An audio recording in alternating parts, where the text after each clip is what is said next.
Well, today we celebrate Saints Joachim and Ann, the grandparents of Jesus and the parents of Mary.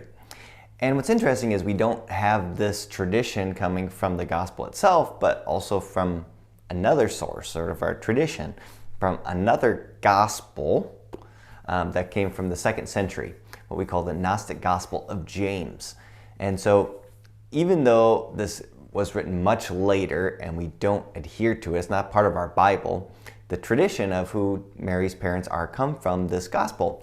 And they describe people who were much older in life, who were unable to have children, who God gifted with Mary, and then at the age of 3 dedicated her in the temple, which is where we get the Feast of the Presentation of Mary, and also where the Hispanic tradition of presentation of a 3-year-old comes from. But we know that the mother and father of Mary were not perfect. They were sinners just like any of us. They were imperfect.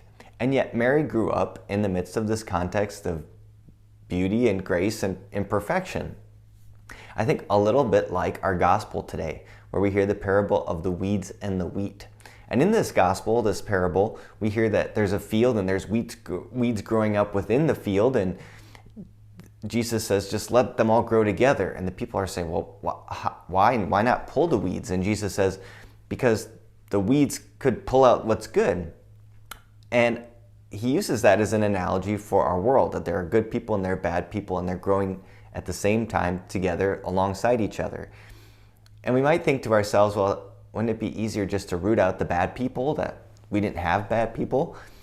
But I think also this field also happens within us, that there are good parts of us and there are bad parts of us. And sometimes that we're not called to rip out the bad stuff, because it can kind of be like that thorn in our side, like St. Paul talks about, that helps us actually grow in grace.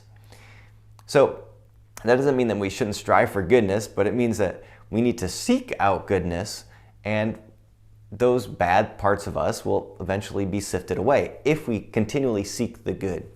So I think the image of Saints Joachim and Ann are great examples of grandparents for us today.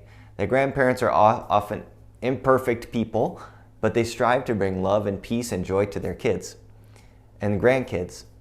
I remember working with high schoolers, I would often ask them, who's the most Christ-like person in your life?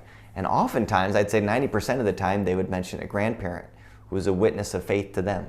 That in the midst of the craziness of life, in the midst of the weeds and the flowers of life and family life, their grandparents were people that they looked to as rocks, as people who helped them grow in their faith.